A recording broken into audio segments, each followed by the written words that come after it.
tergantung nanti.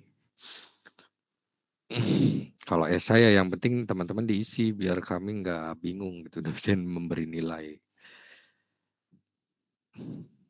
Begitu untuk kontrak awalnya, silakan barangkali dari teman-teman ada yang pengen didiskusikan dulu.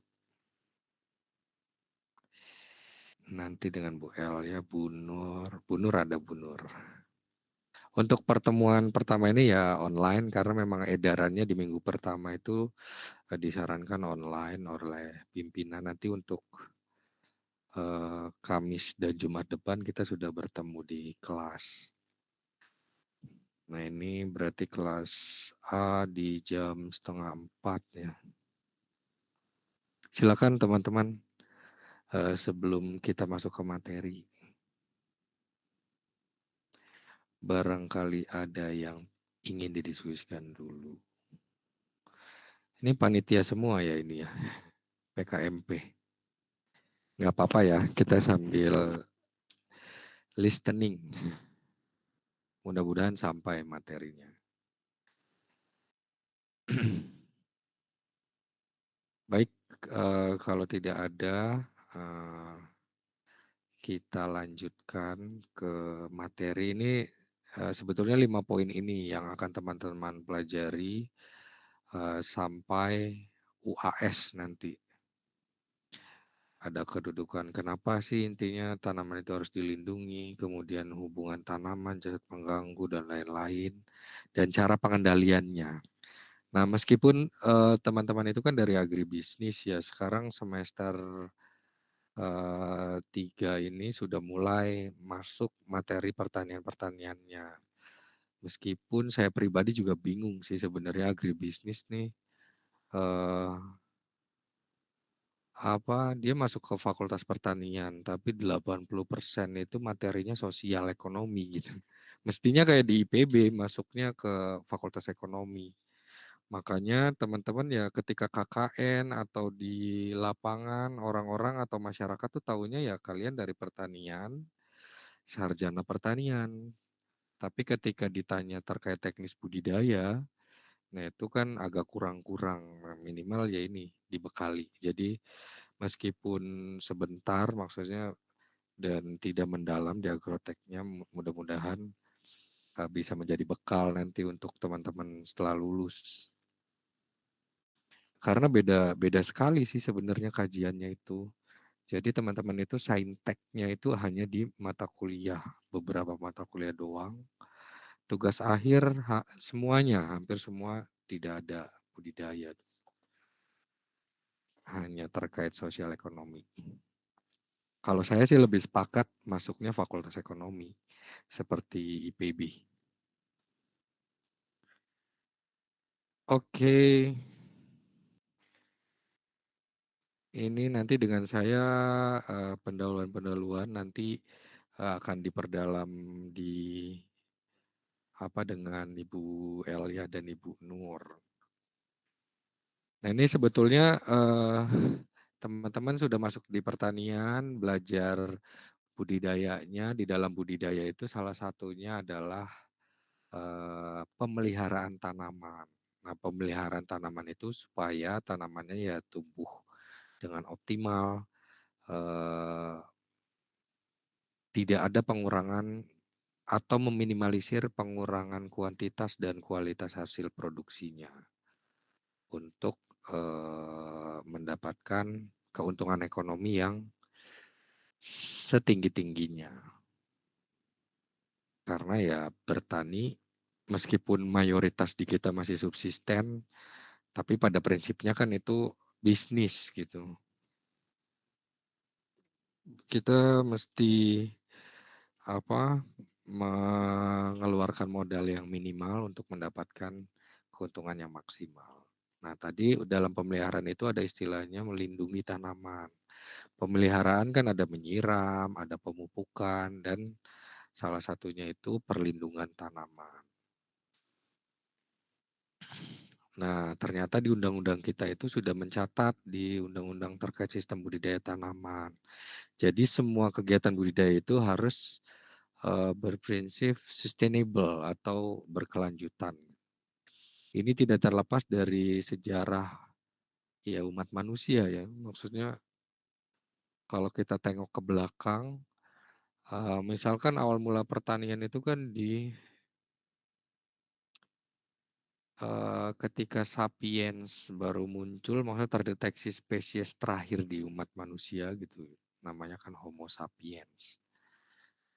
Dulu banyak tuh ada Neanderthal, termasuk Floresiensis, kemudian apalagi Soloensis dan macam-macam. Nah, itu masing-masing dia adalah grup manusia-manusia terdahulu yang memiliki perkembangan otak sendiri-sendiri.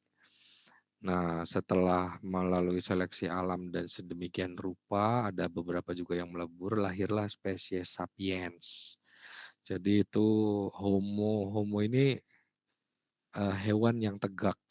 Terus kemudian ada sapiens. Sapiens itu dia sudah punya arti harfiahnya kebijaksanaan atau apa? Udah punya logika, kemudian kebijaksanaan, manusia bijak atau hewan tegak yang memiliki kebijaksanaan. Nah, kemudian di awal mulanya ya sama seperti manusia terdahulu lain, mereka berburu dan mengumpul kan.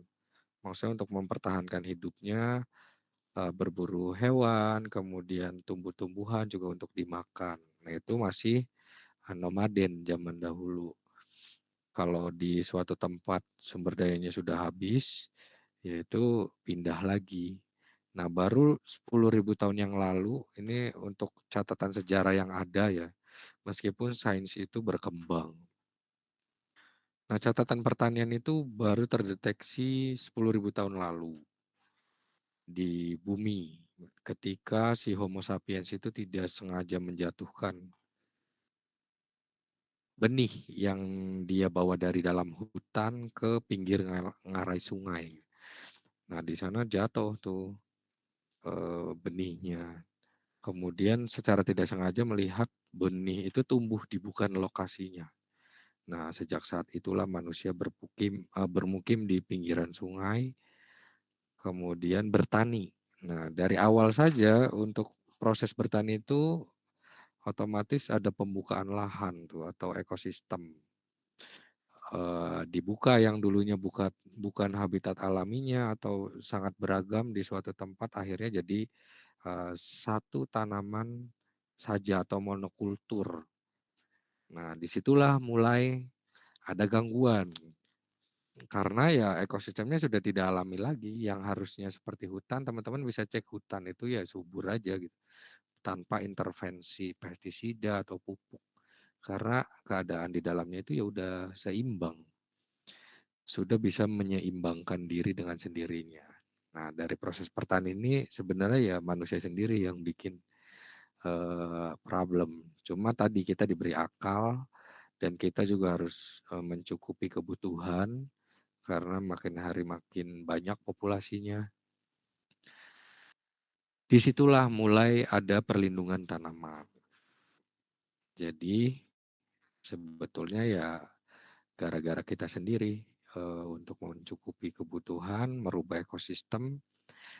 Nah, kita juga di bumi tidak, meskipun spesiesnya dominan, dulu itu manusia sebelum diberi akal gitu, maksudnya belum punya kebijaksanaan, kita itu bukan penguasa di daratan maupun di laut. Di darat ya ada singa, teman-teman sudah tahu tuh, raja hutan, ya itu benar gitu. Jadi puncak rantai makanannya singa, di laut ada paus.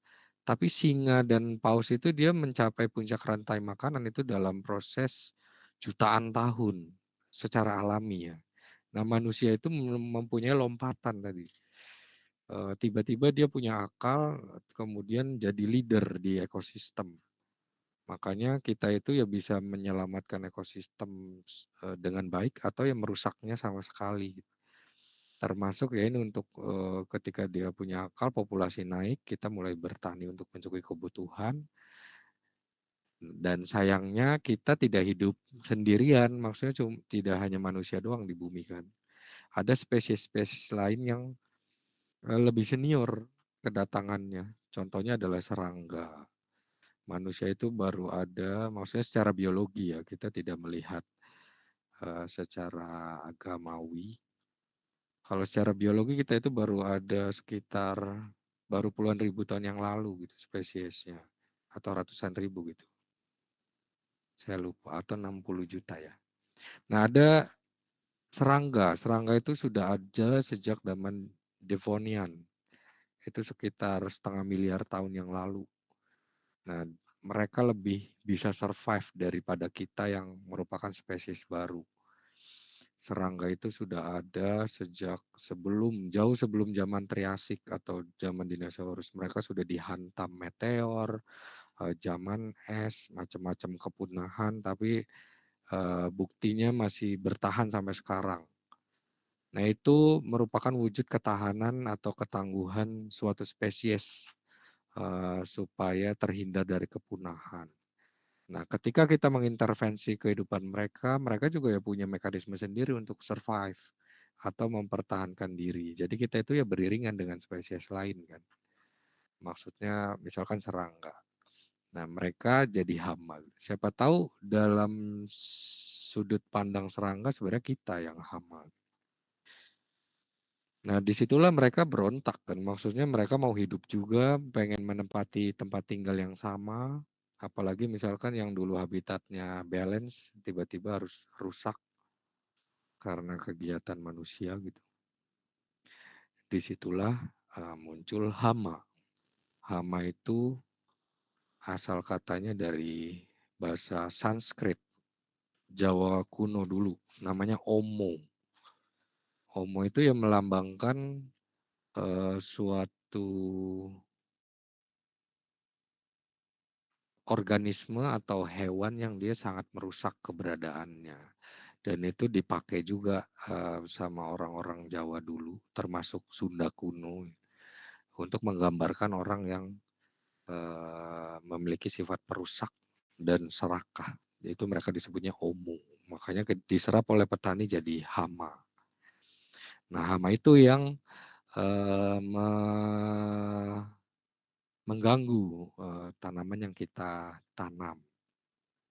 Nah, ketika tanaman terganggu, itu akan mempengaruhi kehidupannya. Nah, itu kalau kita secara ekonomi ya pasti ada hubungannya dengan hasil yang terakhir atau keuntungan akhirnya.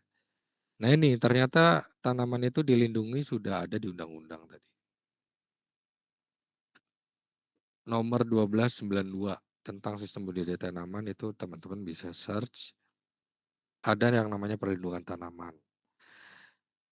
Nah, ini tujuannya untuk mencegah kerugian pada budidaya akibat OPT. Nah, OPT teman-teman juga harus tahu ada organisme ini pasti makhluk hidup. Nanti organismenya apa saja gitu yang mengganggu tumbuhan ini. Ada yang dia bertulang belakang dan tidak bertulang belakang. Kalau misalkan teman-teman dari SMA IPA itu sudah tidak asing kan. Nah, yang tulang belakang dan tidak itu dia termasuk golongan hama. Hama itu dia simpelnya dia bisa dilihat dengan kasat mata. Organisme pengganggu yang bisa kita lihat keberadaannya dengan kasat mata tanpa perlu alat bantu untuk melihat. Nah, tadi pembagiannya ada yang bertulang belakang, misalkan tikus, kemudian babi hutan, kemudian gajah, termasuk gajah juga di beberapa sistem budaya itu jadi hama, monyet. Gitu. Nah, yang tidak bertulang belakang mayoritas serangga untuk menjadi hama. Yang lain itu misalkan moluska atau keong-keongan. Gitu. Nah, itu hama. Jadi hama itu tidak serangga doang, meskipun mayoritas yang sangat merugikan itu memang serangga dan banyak ditemukan di seluruh komoditas budidaya. Berarti organisme pengganggu pertama itu ada hama. Nah, yang kedua yang tidak kelihatan oleh mata telanjang. Nah, itu namanya patogen. Patogen itu dia penyebab penyakit infeksius. Jadi sama di manusia dan hewan, intinya kita kalau sakit, kemudian ada yang namanya infeksi atau intervensi dari makhluk lain yang masuk ke tubuh kita. Nah, itu penyebabnya disebut patogen. Nah, patogen itu sama juga di manusia maupun hewan. Itu ada bakteri, ada fungi. Jadi bukan jamur besar ya, fungi itu. Meskipun di sawit ada tuh patogen yang dia gede jamur. Karena dia organnya bisa mengumpul. Kemudian ada virus. Nah, di tanaman juga sama, banyak jenis virus yang menyerang tanaman. Kemudian ada nematoda atau cacing-cacing kecil, banyak, ada spiroplasma, ada sitoplasma. Intinya dia tidak bisa dilihat dengan kasat mata. Kemudian kalau hama tadi selain bisa dilihat dengan kasat mata, hama itu dia serangannya bisa kita lihat ketika dia menyerang. Contohnya atau serangannya itu secara langsung di tanaman. Contoh misalkan ulat itu kan dia menggigit, kemudian ada yang menggorok batangnya, kemudian ada yang mengebor batangnya gitu. Nah, itu hama bisa terlihat pola serangannya. Nah, kalau patogen ini dia sistematis. Maksudnya dia tidak bisa merusak tanaman secara langsung, melainkan mendegradasi jaringan-jaringan tanaman dengan proses biokimiawi. Contohnya jamur atau fungi atau bakteri itu mengeluarkan enzim yang bisa mengurai dinding sel tanaman. Nah, di situ dia masuk dan merombak sistem tubuh tanaman untuk diserap nanti nutrisinya. Itu namanya patogen. Nah, satu lagi gulma. Nah, itu juga merupakan organisme pengganggu dari kelompok tanaman itu sendiri. Nah, itu mereka kan juga berkompetisi untuk memperoleh unsur hara dan ruang hidup. Jadi ketiga organisme pengganggu tadi adalah krusial bagi sistem budidaya untuk dikelola agar tidak merusak atau merugikan secara signifikan. Nah, ternyata melindungi tanaman ini bukan tanggung jawab petani doang atau pemerintah doang, tapi seluruh masyarakat juga. Nah, ini kenapa simpelnya contoh kasusnya adalah dulu di kita itu tidak ada yang namanya hama keong mas atau hama keong di sawah. Itu gara-garanya orang berwisata ke luar negeri, kemudian di luar negeri di kolam-kolam itu banyak sekali keong mas dan itu cantik gitu. Keberadaannya itu lucu. Nah, itu sampai jadi monumen kan maksudnya nama gedung di bentuk gedung di TMII. Sebenarnya itu catatan sejarah juga awal mulanya keong mas ini jadi hama. Kemudian si keong ini awalnya dipelihara di kolam, di kebun raya. Nah, lama-kelamaan ternyata dia hanyut ke sawah dan ternyata sangat masif perkembangannya. Jadilah hama. Nah, itu makanya kita juga harus menjaga sebagai masyarakat. Di kita itu ada namanya Badan Karantina Pertanian, itu ada di bandara atau pelabuhan.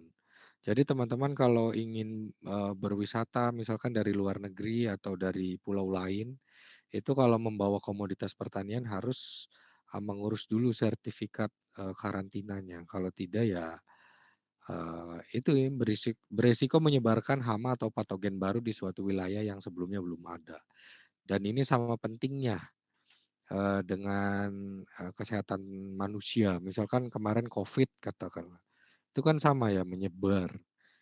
Nah, patogen juga sama, contohnya banyak dan itu bisa memicu bencana kemanusiaan yang dahsyat dan bisa bikin negara kolaps.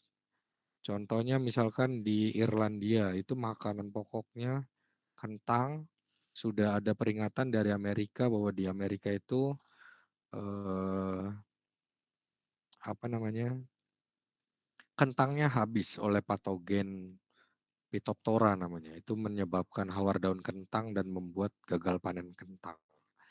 Nah, orang-orang Eropa itu tidak bergeming atau bodoh amat gitu.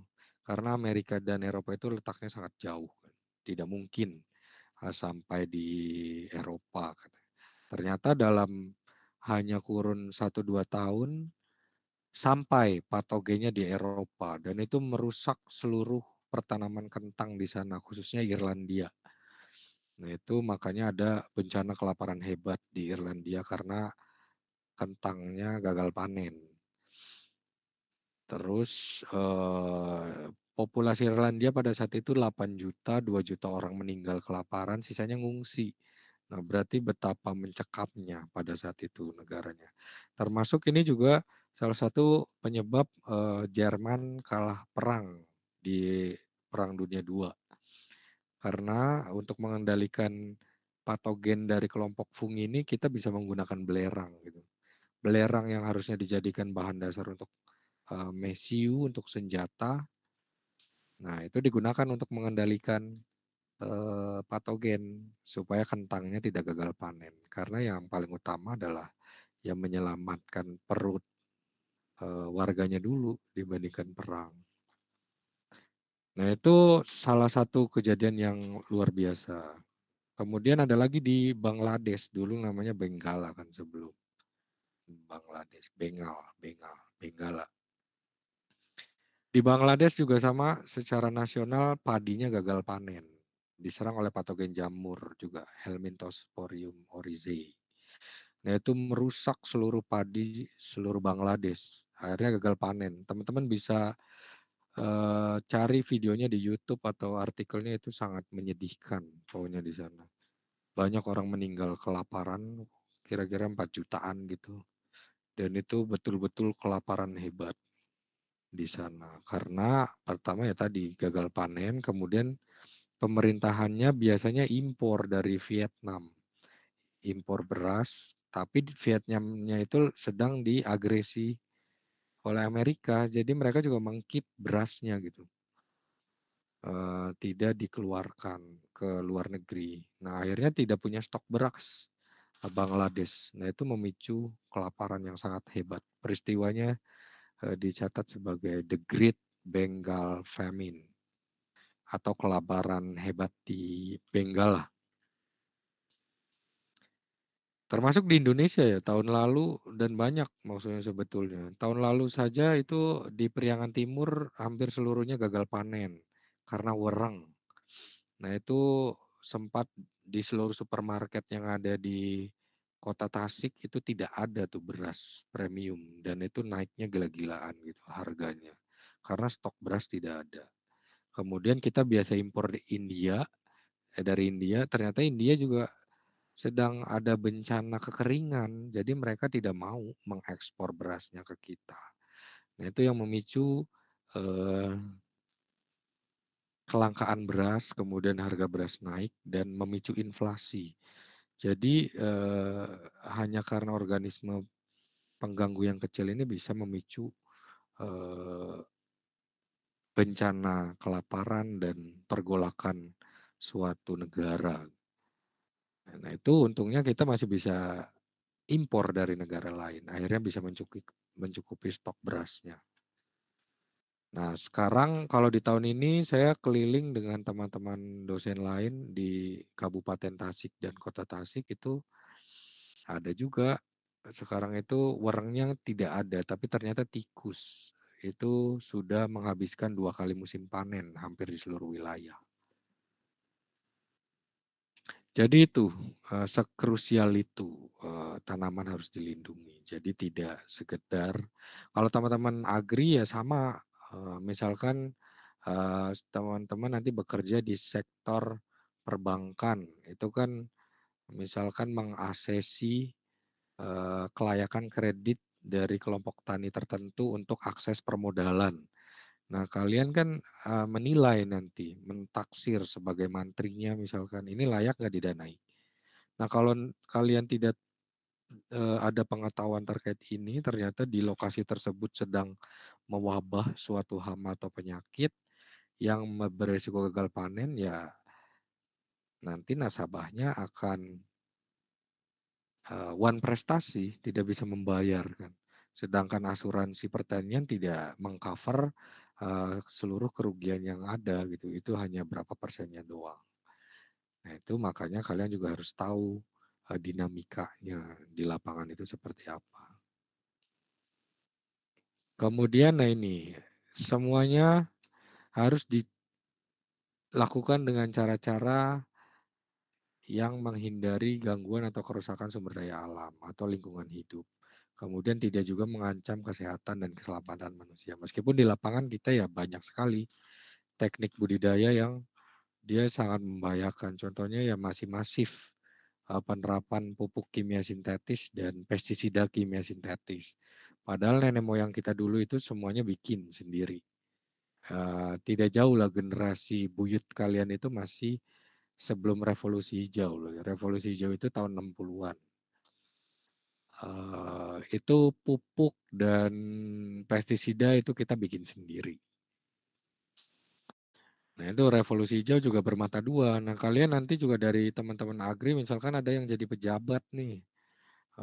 Ya kalian harus mengerti juga terkait kebijakan pertanian ini, supaya tidak salah atau tidak sustain nantinya, supaya lebih sustain maksudnya.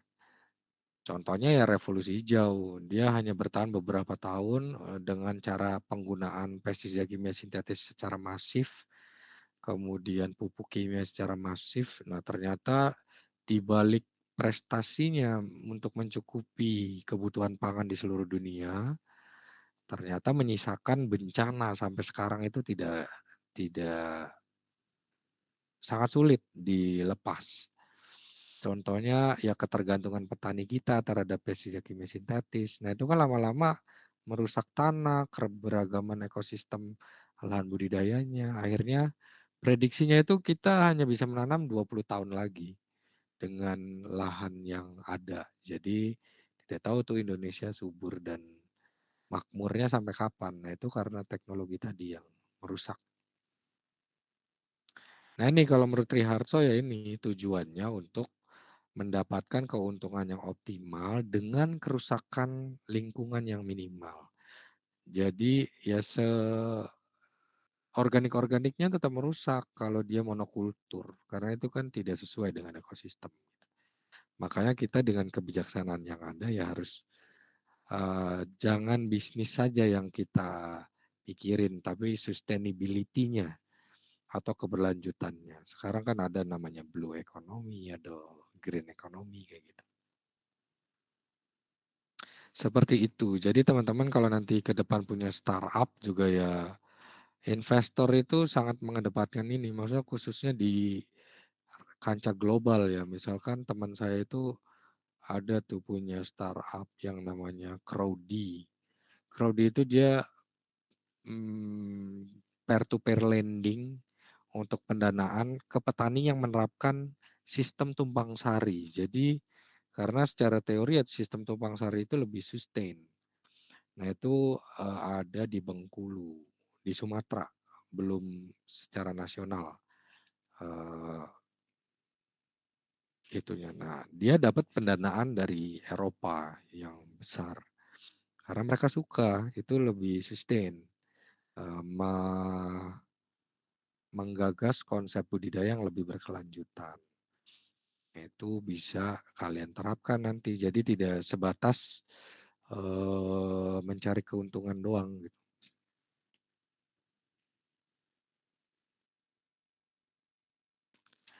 Nah ini kalau kalian biasanya di KKN ya,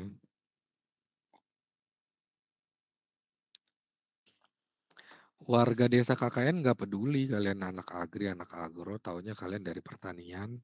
Kalau ada kendala, ya mereka nanya. Kalian itu dianggap ahli. Contohnya yang paling banyak ditemukan kalau kalian di lapangan ya hama dan penyakit ini yang paling sering ditanya. Yang lain itu jarang, pemupukan atau teknik budidaya itu jarang. Seringnya ditanya bagian hama dan penyakit.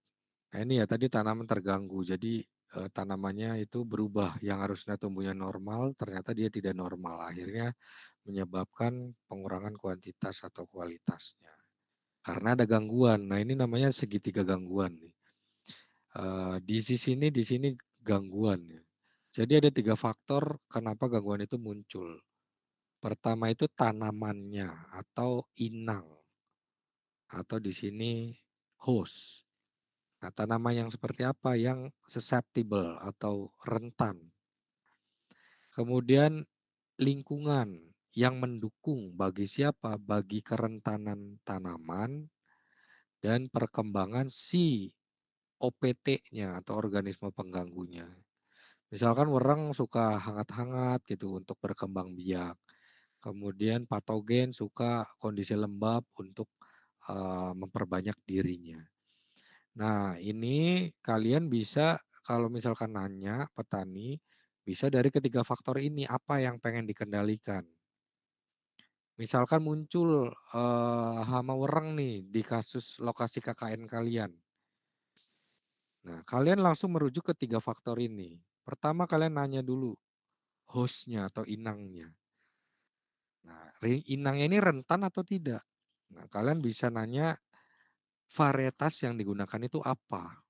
Misalkan kemarin yang banyak digunakan itu ciherang padinya. Nah, ciherang itu sudah sangat rentan terhadap hama wereng gitu. Jadi kalau semakin rentan ini lingkarannya makin gede gitu. Nah, kalian udah nemu kan faktor penyebabnya adalah pemakaian varietas yang rentan tadi ciherang. Kemudian favorable environment, lingkungan yang mendukung gitu.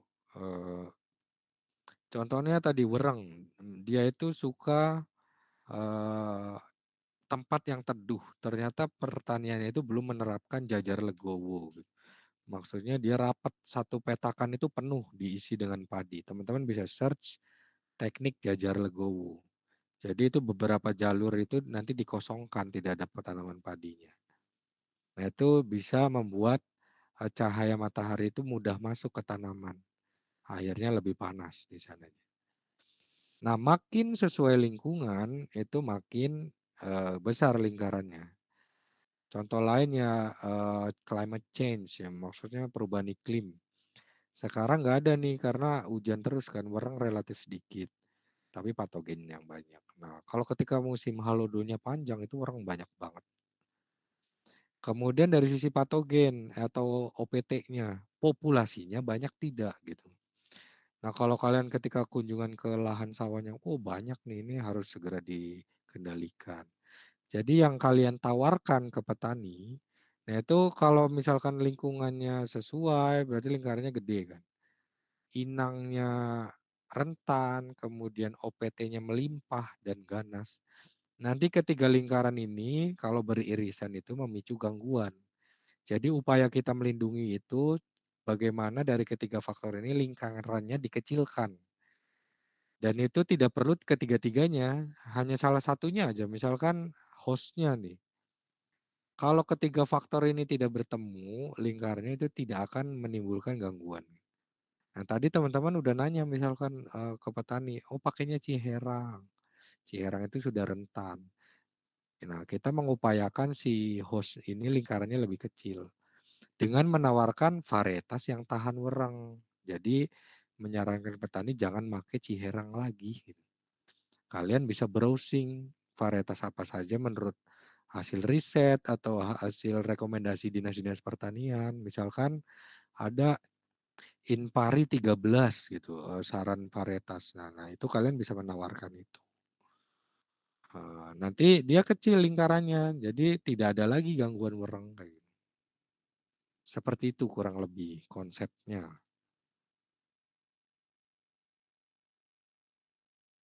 Ini sama ya contohnya. Nah tadi kalau gangguan sudah muncul ya efek terdekat adalah rusak tanamannya. Jadi ya udah sudah ada pengurangan kuantitas dan kualitas gitu. Jadi rusak itu karena tanaman ya sudah tidak mampu lagi memberikan hasil yang semestinya, baik secara kuantitas maupun kualitas. Nah kalau sudah rusak ya kita sebagai orang ekonomi ya rugi. Dan itu tidak hanya dampak ekonomi doang yang kita rasakan, maksudnya tidak hanya petaninya doang yang merasa rugi, tapi bisa memicu dampak sosial. Contohnya kelaparan tadi ya, itu bisa mengganggu stabilitas pertahanan suatu negara. begitu. Nah, jadi tidak hanya produsen atau petani doang. Kita pembeli juga ya sama, nanti harganya mahal kan kalau langka. Itu kenapa cabai di musim hujan relatif lebih mahal karena ya serangan patogennya itu sangat masif ketika musim hujan. Petani harus ekstra merawatnya, kemudian banyak sekali yang gagal panen, makanya cabai naik harganya. Nah ini ya yang harusnya misalkan cabainya potensinya berapa ton per hektar, karena ada gangguan ini, dia akhirnya tidak bisa mencapai potensi eh, yang maksimal. Jadi aktual yield-nya atau hasilnya itu dia berkurang. Nah ini sangat besar kerugiannya kalau dihitung secara global. Nah secara global, misalkan hanya disease aja atau patogen penyebab penyakit, itu setiap tahunnya itu bisa menghilangkan 220 miliar dolar di seluruh dunia. Nah, ini setara dari berapa negara, APBN-nya berapa negara gitu. Kan ini bisa memicu, maksudnya dialokasikan ke hal lain kalau kita bisa meminimalisir kerugian ini. Nah, karena serangga doang itu paling tidak 70 miliar dolar kerugian tiap tahunnya. Jadi sangat besar. Nah, ini tadi ya OPT, weed, animal pest, dan patogen. Nah, ternyata tanaman itu tidak hanya dilindungi dari organisme pengganggu dari makhluk hidup. Ternyata dari lingkungan juga harus dilindungi atau abiotik faktornya. Contohnya cahaya matahari. Kalau banyak tanaman-tanaman tertentu yang dia ya tidak memerlukan cahaya matahari yang banyak. Air. Kalau kekurangan air ya sama tanaman mati. Ini juga sama temperatur. Kemudian pemupukan atau nutrisi dari tanamannya itu juga harus seimbang. Nah, itu tanaman ya harus seimbang pupuknya antara pupuk makro dan pupuk mikro. Tidak hanya manusia yang harus gizi seimbang. Ini sama. Nah, ini misalkan ini satu tanaman tomat itu dia bisa diserang berbagai macam OPT. Misal ini nih ya, ada yang dari uh, abiotik, kemudian biotiknya. Nah, itu saling berinteraksi. Kalau hewan dan manusia kita diserang bisa kabur. Kalau tanaman kan teriak juga tidak bisa, kabur juga tidak bisa. Nah, kemudian serangan ini dalam melakukan pengendalian ada yang namanya economic threshold. Jadi kalau dia serangannya belum merugikan atau apa namanya ancamannya belum terlalu terlihat merugikan ya kita ngapain mengendalikan itu kan buang-buang sumber daya. Nah, kalau di perkebunan sangat ketat. Misalkan serangannya belum terdeteksi ya udah nanti. Karena misalkan jutaan hektar itu kalau menyemprot dikali berapa liter pestisida gitu misalkan. Nah, itu kan rugi. Jadi itu setiap hama dan penyakit itu ada ambang ekonominya intinya. Nah, kalau menurut Edwards dan Heath ini economic pest atau hama yang merugikan secara ekonomi. Nah, ketika paling tidak itu 5% atau lebih menyebabkan kehilangan hasilnya. Nah, itu bisa disebut hama tersebut merusak atau merugikan secara ekonomi. Kalau di bawah itu ya udah kita itu mekanisme alamiah saja gitu, untuk di ekosistem. Nah, ini kita bisa menekan modal di petani kan banyaknya ya udah ada nggak ada nyemprot aja gitu. Kalau di perkebunan besar itu sangat ketat ini. Nah ini ya tadi ya, ini foto kanan ini beneran ya. Ini tuh wabah belalang gurun di Afrika. Ini menurut peneliti akibat climate change di Timur Tengah itu sangat panas dan ketersediaan makanannya sudah menipis. Akhirnya si belalang itu migrasi ke wilayah terdekatnya yakni Afrika. Nah, ini tidak menutup kemungkinan nanti migrasi ke kita juga. Kalau udah nyampe Katulistiwa udah surganya gitu kan. Karena di sini makanan melimpah, cuaca tidak ekstrim.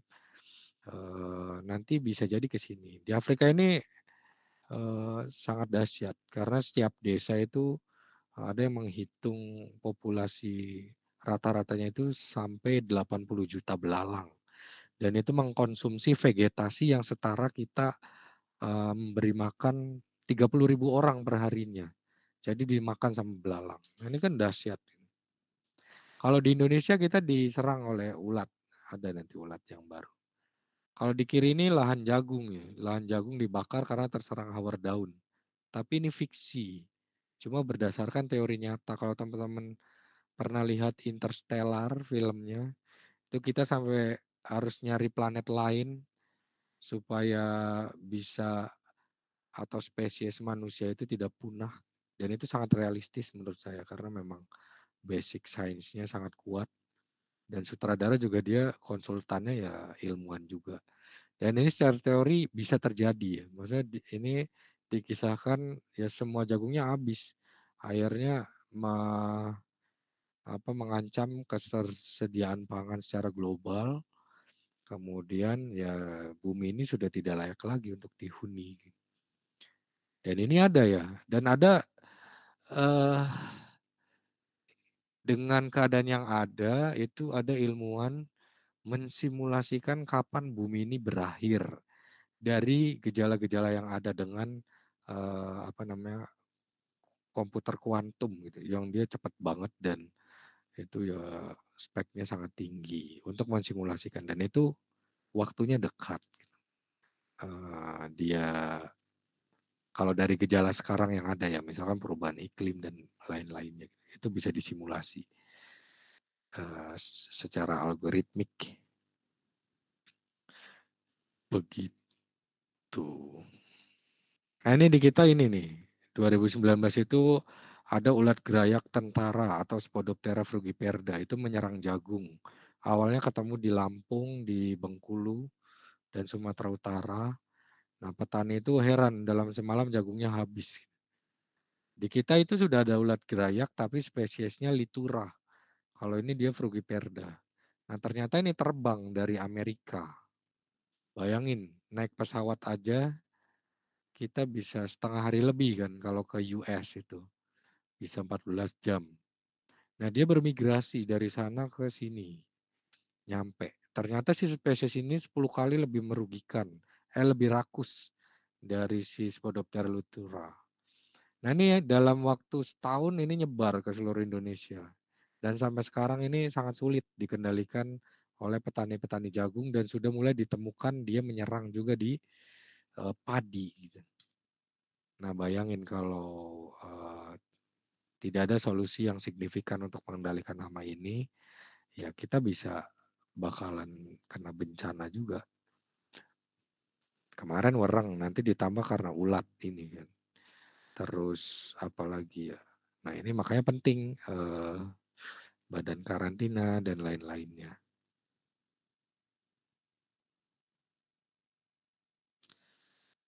Nah ini bahayanya juga sangat banyak. Jadi ini dari proses perlindungan tadi, kemudian ada revolusi hijau yang membuat petani bergantung terhadap pestisida kimia sintetis. Nah ini mempengaruhi banyak sekali kondisi manusia. Contohnya kesehatan. Kalian tidak heran kalau masih muda sudah jompo atau misalkan muncul penyakit-penyakit tertentu. Hmm, Ntar mengkaitkannya dengan vaksin COVID, tapi kalian menutup mata dengan apa yang kalian makan. Contohnya misalkan ya sayuran yang tercemar pestisida. Nah itu lama-kelamaan ya bisa membuat penyakit. Salah satunya depresi dan anxiety. Nah ini bisa jadi dari hamil orang tua kita juga karena terpapar zat ini terus-menerus, akhirnya melahirkan gen Z ini yang lemah secara mental gitu katanya kan. Nah bisa jadi karena akumulasi ini dan itu banyak ya kalau teman-teman di Brebes atau di Dieng itu kan pusat sayur itu pregnant mothers atau ibu-ibu hamilnya atau dia yang sudah melahirkan kemudian memberi ASI, ASINya itu mengandung pencemaran pestisida melebihi ambang batas. Jadi si buaya itu disusui dengan ASI yang tercemar oleh pestisida. Brand ekonomis, nah itu jelas ya mahal. Petani udah capek-capek memelihara pestisida mahal, tahu-tahu harganya jatuh. Akhirnya ya bangkrut. Mengurangi biodiversitas, jadi keragaman juga sama. Jadi banyak pestisida yang jatuh mengenai yang bukan targetnya. Nah itu kan membunuh yang lain-lain juga. Kemudian air dan tanah juga ikut tercemar. Nah ternyata ini memicu 15-20% kasus bunuh diri karena dia faktor anxiety tadi ya. Nah, ini ada riset yang ke sana.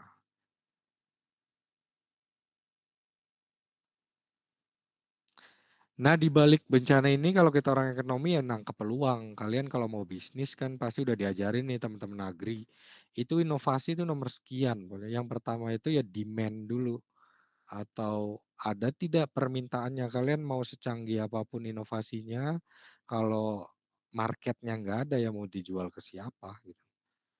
Nah, demand itu tercipta kalau itu kan teman-teman sudah belajar tuh. Kalau kebutuhannya itu sangat mendesak atau ya benar-benar butuh masyarakat ini. Nah, tadi challenge-nya adalah OPT. OPT itu sampai sekarang ya jadi problem kan. Kemudian ternyata sekarang sudah mulai petani itu memakai pestisida kimia, pestisida organik. Nah, itu demand-nya mulai muncul. Contohnya di India. Di India itu yang kalian ledek-ledek perindapan itu, penduduk sana mayoritas sudah tidak mau makan sayur yang terpapar pestisida kimia sintetis. Di kita itu belum. Baru hanya orang-orang dengan literasi atau akses informasi yang mudah di kota-kota besar yang pengen makan makanan sehat. Kalau di India sudah tidak. Nah, itu pemerintah sana juga sedang membuat regulasi supaya ya membatasi untuk pestisida kimia sintetis ini. Nah, itu kan demand-nya sudah mulai naik. Contohnya ya di kota besar ini pengen juga orang-orang pengen makanan sayur, makanan komoditas pertanian yang bebas dari kimia sintetis. Nah, itu ada demand di sana. Karena orang sudah mulai butuh. Baru kalian nawarin produknya. Nah, di sanalah baru kita ngobrolin inovasi. Contohnya ini, botanical native pesticide market atau market pestisida kimia berbahan dasar botani atau tumbuhan. Nah, itu setiap tahun signifikan market value-nya atau nilainya. Ya, kalian ngambil keuntungan 1% aja dari kondisi global ini pun belum itu ya, baru apa rata-rata per benua gitu. Kalian ya udah bermain marketnya tidak mesti nasional di kabupaten kalian sendiri. Baru kalau kalian sudah nangkap marketnya ya kita melakukan riset and development sebelum rilis produknya. Jadi gitu. Jadi teman-teman agri ya ke sana. Gandengnya karena teman-teman secara teknisnya kurang memadai ya kalian menggandeng teman-teman dari agro atau dari teknik kimia gitu yang bisa memformulasikan produknya. Kalian di manajerialnya. Nah ini bahayanya banyak ya tadi ya. Jadi ini yang paling safe itu ya ke bawah ini lower risk. Kalau chemical ini benar-benar high risk untuk perlindungannya. Nah, bagaimana cara melindungi tanaman? Ini ada 7 cara yang biasa digunakan petani atau pembudidaya. Pertama, exclusion atau dia mencegah masuknya OPT itu ke suatu wilayah. Nah, tadi ya ini, kuarantin atau karantina pertanian. Kemudian tanaman-tanaman yang sudah tersertifikasi bebas OPT. Jadi kalian nggak sembarangan masukin komoditas lain dari luar wilayah. Itu namanya eksklusi atau exclusion. Kemudian ada yang namanya eradikasi. Dia menyingkirkan OPT di area tertentu secara lokal. Jadi misalkan kalian nemu tanaman padi terserang virus. Kalau virus itu sudah tidak ada obatnya, kalian harus cabut supaya tidak merembet ke tanaman sehat lainnya, kemudian dikubur. Nah, itu namanya eradikasi. Nah, caranya juga kalau tadi kan secara mekanik ya atau langsung dengan fumigasi atau diasapi, kemudian diberikan heat treatment atau panas tertentu. Kemudian ini terapi sama ya seperti manusia. Ini untuk mengontrol OPT yang menyerang. Terapi itu yang memberi obat, contohnya dengan kimia pestisida kimia yang bersifat sistemik. Jadi dia diserap oleh tanaman. Nah, pestisida organik juga banyak yang sifatnya sistemik. Kemudian ada yang namanya vertical resistant.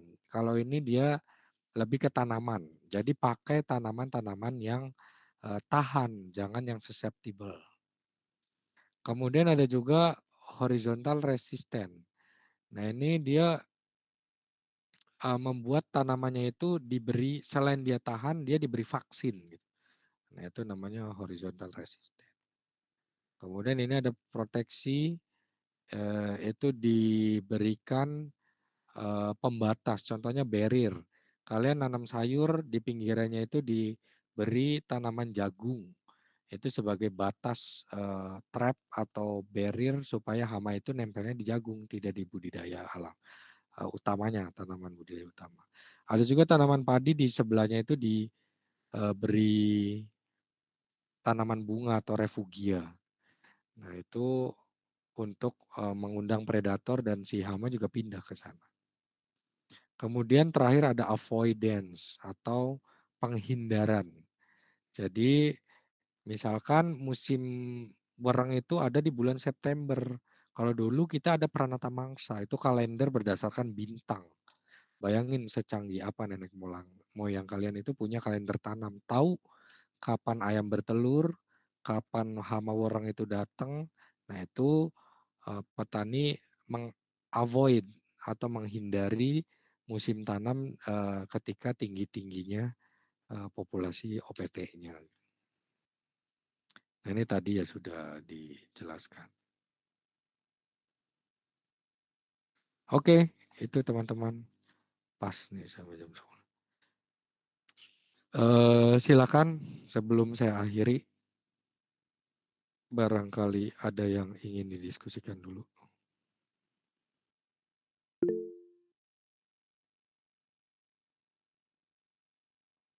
Silakan Yuni dan Saiful. Assalamualaikum warahmatullahi wabarakatuh. Perkenalkan Bapak, nama saya Yuni Nur Hasanah, ujung NPM 011. Izin bertanya ya Pak, kan tadi itu ada dari pengendalian hama terpadu pada bahaya dan juga kerugiannya Pak. Nah, di mana hal itu teh menimbulkan kayak pencemaran ataupun yang tadinya pestisida mahal gitu, tapi pas dijualnya, pas panennya gitu, dijualnya teh murah gitu. Nah, hal itu teh kan bisa dapat merugikan kerugian ekonomi juga kerusakan lingkungan, tapi pada praktik langsung di lapangan banyaknya para petani itu mengandalkan dari penggunaan pestisida kimia. Nah, bagaimana sih Pak sebenarnya strategi yang tepat untuk mendorong petani agar lebih memilih penerapan teknik pengendalian hama yang terpadu itu dan ramah lingkungan gitu? Oke, ya menarik Yuni pertanyaannya. Jadi memang sulit ya tadi ya di lapangan itu kita hanya menghimbau doang misalkan atau mengajak doang untuk petani itu bisa melakukan sistem budidaya dengan cara-cara yang lebih sustain.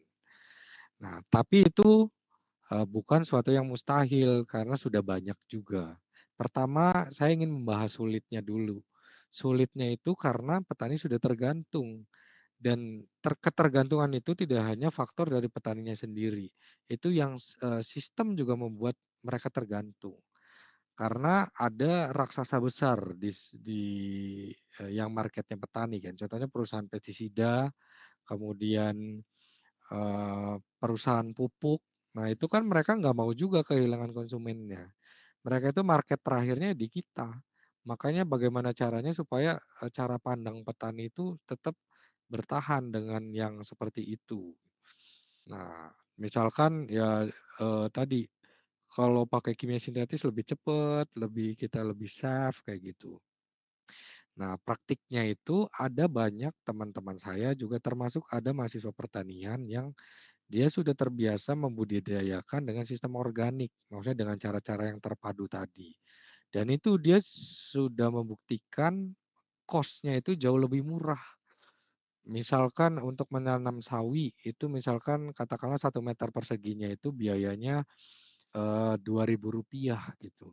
Nah kalau pakai kimia sintetis itu bisa berlipat-lipat, biaya produksinya. Begitupun cabe, cabe itu misalkan 25.000 atau 5.000 per pohon. Kalau pakai organik dia bisa, hanya 500 sampai 1.000 per pohon biaya produksinya sampai dia panen. Nah itu sudah real. Nah petani itu harus ditunjukkan seperti itu. Jadi misalkan kita kalau ada kesempatan, maksudnya punya modal, punya lahan dan itu kita harus, trial error-nya di sana. Kita harus menjadi penggerak itu nggak bisa, maksudnya cuma misalkan sosialisasi atau pelatihan sebentar itu tidak bisa, tidak akan mungkin.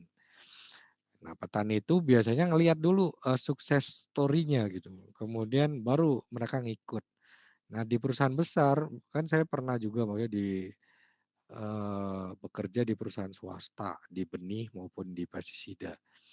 Yang mereka pegang itu adalah petani yang punya power, maksudnya power itu dia tidak berkuasa secara, kekayaan doang gitu, maksudnya dia secara keilmuan, kemudian secara apa ya, bisa mempengaruhi petani sekitarnya gitu. Nah, itu yang dipegang oleh perusahaan swasta multinasional yang ada. Nah, karena petani lainnya itu bisa mencontoh. Nah, teman-teman di sini ya kalau misalkan mau ingin ke arah sana, ke depan ingin berbudidaya, terapkan dulu di kitanya, nyobain dulu. Menurut hitungan saya itu yang mahal dan lain-lain itu biaya kerusakan yang selama ini ditimbulkan sebenarnya.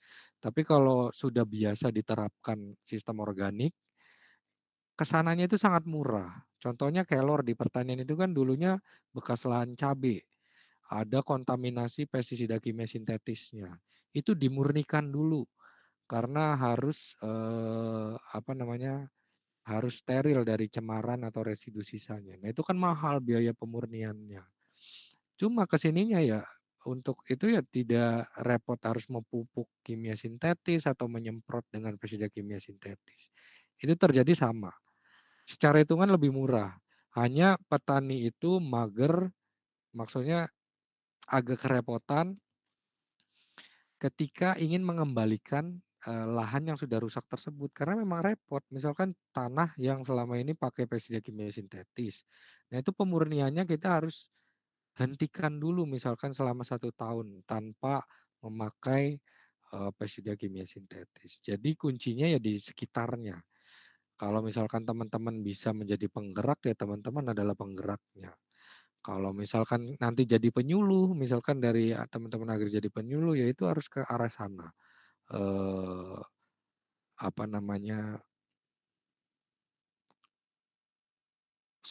penyuluhan dan demonstrasi plotnya harus ke arah sana dan petani nggak bisa, sekedar diberitahu melalui sosialisasi. Dia harus ada contoh dulu yang real, pasti ngikut itu di sekitarnya itu dan itu sudah banyak ya maksudnya, misalnya kalau di agro tuh ada Fadli, Fadli itu udah biasa tuh dengan organik. Dia banyak, membantu petani-petani yang pengen, menerapkan, pengendalian terpadu seperti itu. Kemudian di mana lagi, ada yang paling ekstrim itu di California di US itu ada, suami istri itu mereka dicap gila juga karena lahannya tandus akibat ya itu pestisida sintetis dan lain-lain. Tapi mereka secara konsisten, menerapkan pertanian terpadu selama 12 tahun, akhirnya lahan gundul dan kering di California itu berubah. Jadi, suatu sistem pertanian terpadu yang benar-benar alami gitu. Itu kalian bisa lihat dokumenternya di Netflix, judulnya apa ya, The Great Little Farm. Jadi seperti itu, tidak instan memang, cuma mungkin. Karena gimana ya, eee, seluruh negara tuh punya tagline, contohnya India, apa Thailand gitu, India adalah lumbung pangan dunia, Malaysia, lumbung pangan halal dunia, gitu. Kemudian Thailand, Thailand itu dapur pangan dunia. Nah, Indonesia itu sangat mungkin menjadi lumbung pangan aman dan sehat dunia, karena kita banyak sumber daya yang bisa kita pakai untuk membuat pupuk dan pestisida organik seperti tadi. Begitu Yuni. Jadi bisa mulai dari kita contohnya. Ada lagi Yuni? Sudah, Bapak. Oke. Terima kasih, Pak. Iya, sama-sama. Terus siapa lagi nih? Oh, Saipul. Gimana Saipul? Ya Pak, Silakan. izin bertanya Pak, tapi bukan Mm-mm. terkait materi Pak, terkait kontrak Oke. kontrak perkuliahan mungkin ya Pak. Iya. Contoh, apakah kita boleh gitu Pak? Kita itu contohnya hari hari pas kita masuk kelas itu kita izin gitu Pak, karena ada beberapa keperluan ataupun karena Oh sakit. iya. Oke, oke. Eh, Apakah kita bisa menggantinya dengan mengikuti di kelas lain gitu Pak, tapi masih masih dengan status hadir? Oke. Untuk kelas lain itu karena begini. Misalkan pertama saya bahas perizinannya dulu ya, Saiful. Izin itu kita juga tidak sembarangan, ada peraturannya kan. Dari dikti ada peraturannya, dari rektor ada. Kadang banyak banget tuh kan dari teman-teman izin ada keperluan keluarga yang tidak dapat ditinggalkan. Itu tidak bisa, itu alfa. Izin itu hanya diperuntukkan untuk kondisi-kondisi force major atau penting. Pertama, sakit itu juga harus dibuktikan dengan surat dokter. Kemudian keluarga inti sakit atau meninggal. Keluarga inti itu siapa? Ayah, ibu, kakak, adik. Udah. Selain itu tidak. Kemudian delegasi itu juga kan nanti bakalan ada suratnya dari wakil dekan misalkan untuk ikut kegiatan tertentu. Nah, itu bisa diizinkan. Nah, selain itu tidak diizinkan. Maksudnya alfa ya. Jadi sepenting apa keluarganya, maksudnya urusannya kalau nggak itu atau menikah tadi ya, keluarga intinya menikah. Misalkan ada kakaknya menikah atau misalkan orang tuanya misalkan ada kan misalkan belum menikah karena meninggal oleh pasangannya, misalkan ada menikah, nah itu boleh izin. Selain itu tidak diperkenankan, jadi tetap alfa. Jadi pertama itu dulu ya izinnya. Sakit harus keterangan dokter itu dilampirin. Dan untuk mengganti kelas lain karena sistemnya adalah sharing materi, maksudnya sharing pengampu, jadi nanti belum tentu sama, gitu. Kecuali kalian menggantinya itu di minggu yang sama, itu nggak apa-apa. Jadi misalkan kan saya ada jadwal nih di contohnya mana ya? Ada jadwal di kelas A hari Kamis. Nah, yang kelas A pengen izin, jadi ngikutnya besok aja di hari Jumat.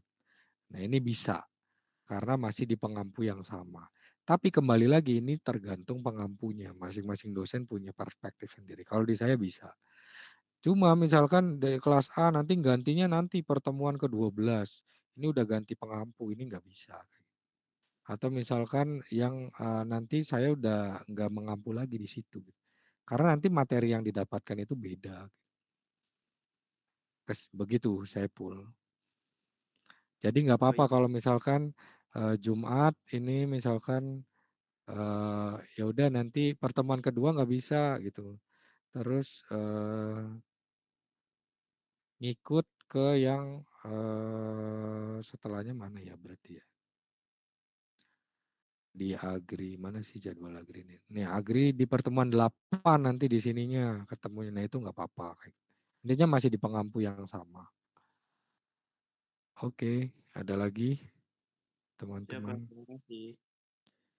Untuk presensi ya manual aja, itu pakai barcode juga double gitu, tetap aja dosen kalian tanda tangan juga di yang itu. Untuk yang hari ini presensinya nanti kan ada report dari Google Meet-nya, itu berdasarkan report Google Meet. Kalian kan nanti ketahuan tuh namanya, kemudian durasi mengikuti perkuliahannya berapa menit. Jadi dari situ. Berikutnya ini ada Ilham, gimana Ilham? Assalamualaikum warahmatullahi wabarakatuh. Kak, Waalaikumsalam. dengan UDI PM 04. Oke. Tanya Pak, misalnya nih kita sudah bertani padi secara organik dan menerapkan sistem pertanian yang terpadu. Akan tetapi eh, tetangga kita atau lahan padi di pinggir padi organik kita itu pakai kimia. Nah, bagaimana sih dampak terhadap eh, padi organik kita? Kemudian, apakah padi kita masih bisa disebut sebagai padi organik atau tidak? Oke. Kemudian, eh, apabila terdapat dampak yang negatif terhadap padi organik kita, bagaimana sih solusinya? Mungkin itu, Pak. Ya, ya menarik nih Ilham. Jadi pertama Ilham nanti bisa ikut kalau tidak salah di pertanian, maksudnya di Unsur itu menawarkan sertifikasi profesi berupa pendamping pertanian organik atau ada juga apa ya? Intinya terkait dengan pertanian organik. Nah, itu ada SNI-nya atau Standar Nasional Indonesia yang menjadi acuan. Untuk misalkan organik itu kan, muaranya itu nanti dapat stiker dia. Nah, stiker itu, tidak sembarangan melakukan, diberikan, itu dinilai dulu. Salah satunya adalah lahan sekitarnya tadi. Berdasarkan teori dan standar itu, kita bisa, menghindari cemaran dari sekitarnya dengan membuat barrier. Itu namanya saya lupa, green green zone atau green seat belt gitu. Jadi ada sabuk pengamannya dulu. Nah, itu batasnya dari lahan kita itu 2 meter. Kita, simulasinya punya lahannya luas ya Ilham, maksudnya enggak sedikit-sedikit doang. Jadi misal, punya satu kotak nih, satu kotak ini lahan kita. Nah, ini ada green belt-nya atau itunya. Di sini itu nanti tidak ditanami tanaman, jaraknya 2 meter ke lahan kita. Kemudian di sininya ada tanaman lagi untuk mengunci. Nah, biasanya ini tanaman-tanaman yang tahunan, untuk, penerapan organik. Nah, ini kalau kalian mau dapat stiker sertifikat apa, bersertifikasi organik. Standarnya seperti itu yang dilakukan. Jadi meskipun di sebelahnya pakai kimia sintetis, karena ada green belt atau green zone, kemudian ada zona kosong. Nah, itu sebagai sterilisator. Jadi ketika airnya, merambah ke situ udah, disaring dulu oleh zona hijau tadi gitu. Itu kalau kalian arahnya ke sana. Karena itu mahal ya, kalau kalian dapat logo organik itu, bisa mengakses supermarket eksklusif dan harganya lebih tinggi gitu. Oh, karena ada prosesnya ke sana dan itu biasanya berlaku 5 tahun. Kalau misalkan kalian masih pemula gitu, maksudnya masih pengen menanam, yang penting kita dulu. Nah, minimal itu nanti di sini ada galengannya gitu, untuk membatasi dan kita tidak bisa memakai air yang dari sebelah-sebelahnya. Jadi sebisa mungkin, tidak ada yang masuk ke areal kita, khususnya sawah ya. Dan itu pun masih tetap diberi jarak. Nah, biasanya ini kan bisa juga untuk tikus ya, ada yang namanya trap barrier system. Jadi tetap kita menyisakan kosong sebesar apa, setengah meter di galengannya itu, di sini. Jadi tetap ada zona sterilnya, tapi ini tidak untuk mendapat sertifikat organik tadi. Cuma tanaman kita relatif, aman kalaupun tercemar dia residunya sangat minim gitu, sangat kecil. Seperti itu Ilham. Jadi ada standarnya, bisa dibaca di SNI. Begitu Ilham. Baik Pak, terima kasih. Oke, ada lagi? Teman-teman? Sebelum diakhiri? Tidak ada?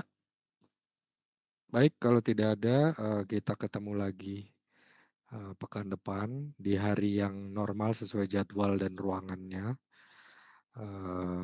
Terima kasih teman-teman sudah hadir. Mohon maaf atas kesalahan dan kekurangan saya. Wassalamualaikum warahmatullahi wabarakatuh. Waalaikumsalam warahmatullahi Waalaikumsalam warahmatullahi wabarakatuh. wabarakatuh. Terima kasih Waalaikumsalam. Pak.